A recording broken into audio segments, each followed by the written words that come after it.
శాతం రిజర్వేషన్లను కల్పించగా 2019లో తల్లి శనార్థి తల్లి మీరు మార్నింగ్ న్యూస్ లైవ్ లో ఉన్నారు తల్లి. చెప్పండి. సీతక్క బాగా శరపడుతుంది, ఆమె కడుపులో ఉన్న ఆంబయం అంతా ఎల్లగాకుతుంది. కేటీఆర్ మొత్తం బీసీలకు ఇవాళ కాంగ్రెస్ వాళ్ళు అన్యాయం చేసిరని మా మీద ఏదో అపనిందలు వేస్తుండు, అస్సలు కేటీఆర్ మొత్తం డ్రామా ఆడుతుండు అనేది ఆమె సీతక్క ఆంబయం వెళ్ళబోసుకుంటుంది తల్లి. మరి గతంలో మీరే ఈ బీసీలకు 34% ఉన్న బీసీల రిజర్వేషన్ గుంజుకొచ్చి 22 కలిపిరాట. మరి ఏంది భాగవతం ఈమె మొత్తం ముంగటేసుకుంది బీసీల కథ. 34% మేం చేద్దామని బిఆర్ఎస్ చేద్దామని జీవో తీసుకొస్తే వీళ్ళ కాంగ్రెస్ సర్పంచులతోని ఆ సర్పంచుల సంఘం అధ్యక్షులతోని ఆ స్వప్నారెడ్డితోని కేసు వేయించింది కాంగ్రెస్. ఆ కేసు హైకోర్టులో కొట్టేస్తే సుప్రీంకోర్టుకు పోయి కొట్లాడింది బిఆర్ఎస్. అయినా కోర్టులో 50% స్లాబే ఉన్న కారణంగా 50%కి మించకూడదన్న కారణంగా ఎన్నికలు ఆలస్యం అయితాయి, కొత్త రాష్ట్రము అభివృద్ధి చేసుకోవాలి, పల్లెలు ప్రగతి పథంలో ఉంచాలి, పల్లె వెలుగు లాంటి కార్యక్రమాలు పెట్టుకొని పల్లెలకు అనేక కార్యక్రమాలు చేయాల్సి ఉన్నది అని చెప్పేసి పల్లెలే దేశానికి వెన్నెము కానీ కేసీఆర్ గారు ఎన్నికలు నిర్వహించి పల్లెల్లో చెయ్యని పని లేదు. బొంద పెడదామంటే జాగ లేకపోతుండే, శ్మశాన వాటికలు కట్టి, డంప్ యార్డ్లు కట్టి, పచ్చదనాన్ని పెంచడానికి మరి పార్కులను, పల్లె ప్రకృతి వనాలను నిర్మించి, ఇంటింటికి తాగునీటిని మిషన్ భగీరథతో ఇచ్చి, సిమెంట్ రోడ్లు, మురుగు కాలువలు ఒక్కటి కాదు, గ్రామ పంచాయతీలు నూతనంగా అనేక గ్రామ పంచాయతీలు, ప్రతి తండాను గ్రామ పంచాయతీ చేసేసి, ప్రతి గ్రామ పంచాయతీలు చేసేసి వాటికి భవనాలు నిర్మించి ఎంత పల్లెను ఒక దేశానికి ఒక రోల్ మోడల్ గా అనేక అవార్డులు అందుకున్నది. కేంద్రం నుంచి అనేక అవార్డులు రావడం జరిగింది. ఇక బీసీల విషయానికి వస్తే అన్యాయం చేసేది కాంగ్రెస్. బీసీలను స్వతంత్ర భారతదేశంలో అత్యధిక కాలం పాలించినటువంటి కాంగ్రెస్ చేసిన దోకా బీసీలకు ఇంకే పార్టీ చేయలేదు. 2 జాతీయ పార్టీలు ఇప్పుడు అటు బీజేపీ ఇటు కాంగ్రెస్ ఇద్దరు కూడా బీసీలకు అన్యాయం చేస్తూనే ఉన్నారు. ముస్లిం మైనార్టీలను కలిపిండ్రు ఆ 42%లో అని చెప్పేసి బీజేపీ ఏ లెక్కలు లేకుండా కాకి లెక్కలతోని కామారెడ్డి 42% అని ప్రకటిస్తారు. మేము జనగణన చేస్తాము, కులగణన చేస్తాము, చేసినాక ఎంత శాతం అయితే అంత శాతం. ఆయన పెద్ద ఢిల్లీలో చెప్తాడు కదా, వీళ్ళ పెద్ద మనిషి, అలా 3 రాష్ట్రాల శాత కాదు కానీ దేశానికి చెప్తాడు ఆయన. ఎవరు నమ్ముతారు దేశంలో? ఎక్కడ రాహుల్ గాంధీ గారు ఏమన్నాడు, ఎవరెంతుంటే అంత సంఖ్య, ఉత్నా ఆబాది జిత్నా ఇది అని చెప్పేసి ఏమేమో కథలు చెప్తాడు ఆయన. ఇక్కడికి రాష్ట్రాలలో భిన్నంగా ఉంటది. వీళ్ళు లెక్క పత్రం లేకుండా 42 అని చెప్పి కులగణన చేసినామని 1,60,000 కోట్ల ప్రజాధనం వృధా చేసిరి.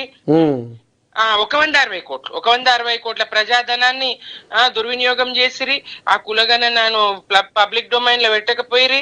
లేదు ఇట్లా ఉండకూడదు, ట్రిపుల్ టెస్ట్ లో పోవాలి, డెడికేటెడ్ కమిషన్ ఉండాలి అని చెప్తే మళ్ళా దానికి మేమంతా పోరాటం చేస్తే డెడికేటెడ్ కమిషన్ వేసి దాని రిపోర్ట్ బయట పెట్టకపోయి సింగిల్ ఒక్కడు ఏకలింగం నాయనని పెట్టిండ్రు. ఆడ పని కాలేదు, ఏం కాలేదు, అది బయట పెట్టకపోయి ఏదో గదే కామారెడ్డి చెప్పిన కాడికి కాకి లెక్కలతో మేము ఇస్తామని సరే అసెంబ్లీలో మేము కూడా మద్దతు చెప్తిమి. అది మరి ఢిల్లీ మెడల్ వంచాలి, ఎస్ అందరు కలిసి పోవాలి, అఖిల పక్షాన్ని విలువకపోయి వాళ్ళే పోయి ధర్నా చేసి డ్రామాలు ఆడిది.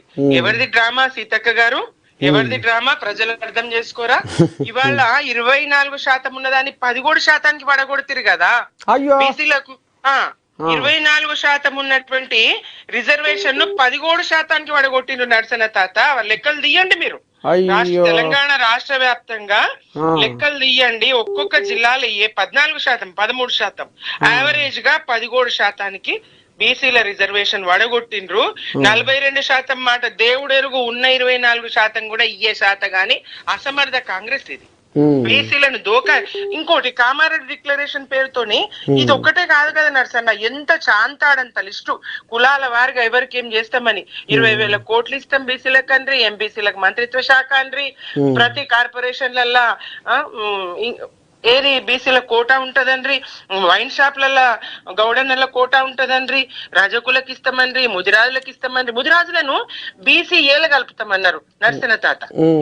ఇవన్నీ రాష్ట్ర పరిధిలో వీళ్ళు చేయదగ్గ అంశాలు కదా. రాష్ట్ర పరిధిలో వీళ్ళు చేయదగ్గ అంశాల మీద కూడా వీళ్ళ దృష్టి లేదు. ముదిరాజుల గంగపుత్రులకు వాళ్లకు చేపల పెంపకం మర్చిపోయి అధికారంలోకి రాగానే 6 నెలల్లో మరి మళ్ళా గొర్రెల పంపిణీ అండ్రి. దశల 100 రోజులు, 6 నెలలు కూడా కాదు, 100 రోజుల్లో దశల వారిగా గొర్రెల పంపిణీ అని ఉన్న పథకాన్ని ఎత్తేసిరి. గౌడన్నలకు పథకం అండ్రి, ఒక్కటి కాదు 300 కాపులనండ్రి. వాళ్ళకు ఒక కార్పొరేషన్ ఏర్పాటు చేస్తామన్నారు 300 కాపులకు. పద్మశాలీలకు జగిత్యాల, నారాయణపేట, భువనగిరిలో మెగా పవర్లూమ్ క్లస్టర్లను ఏర్పాటు చేస్తామన్నారు. పద్మశాలీలకు పవర్ లూమ్స్ మరియు పరికరాల మీద 90% సబ్సిడీ ఇస్తామన్నారు.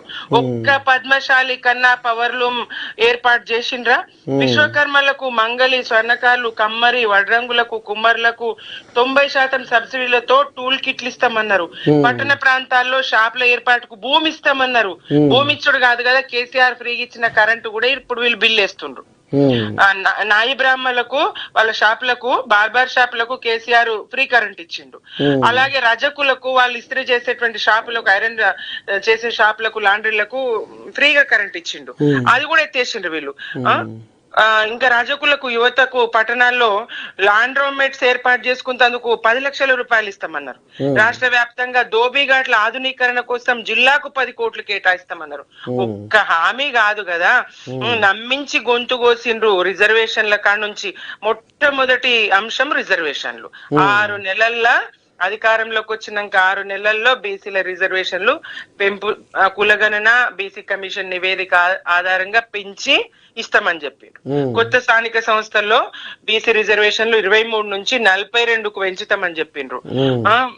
మున్సిపాలిటీలో కొత్తగా 23,973 మంది బీసీలకు రాజకీయ ప్రాతినిధ్యం కల్పిస్తాము. స్థానిక సంస్థల్లో బీసీల రిజర్వేషన్లు ఉపవర్గీకరణతో అన్నారు.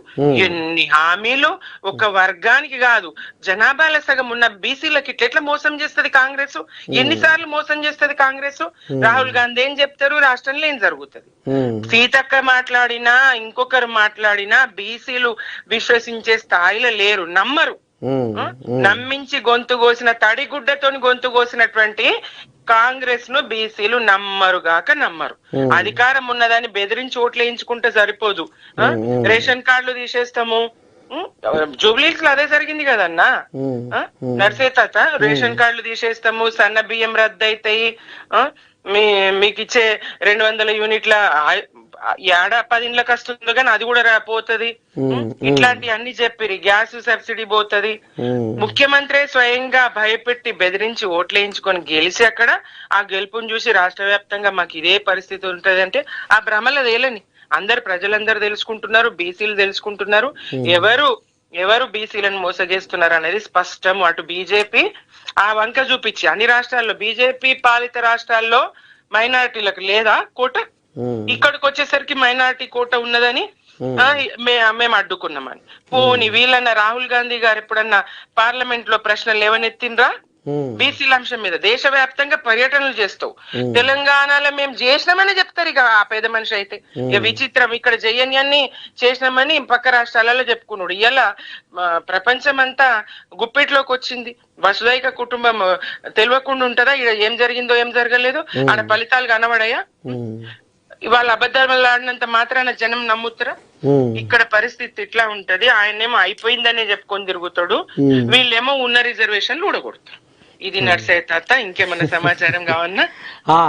అదే తల్లి, ఇక మరి బీసీలను తడిగుడ్డతోని గొంతు కోసింది బీఆర్ఎస్ అని మరి సీతక్క ఇక మరి శరానికి వచ్చింది కాబట్టి మరి ఇక నువ్వు కూడా సుమిత్ర ఆనంద్ కూడా ఏమంటది, ఏంది ఏ కథ అనేది కూడా మా నేను ప్రేక్షకులకు వినిపించిన చూడాలి. ఇప్పుడు సుమిత్ర ఆనంద్ ఏం మాట్లాడింది, సీతక్క ఏమన్నది, ఇద్దరి మధ్యన ఇద్దరు జనాలు కామెంట్ ఏం పెడతారో చూద్దాం తల్లి.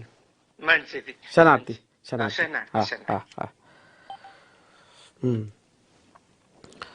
ఇది కథ. కేటీఆర్ అంటేనే ఐరన్ లెగ్,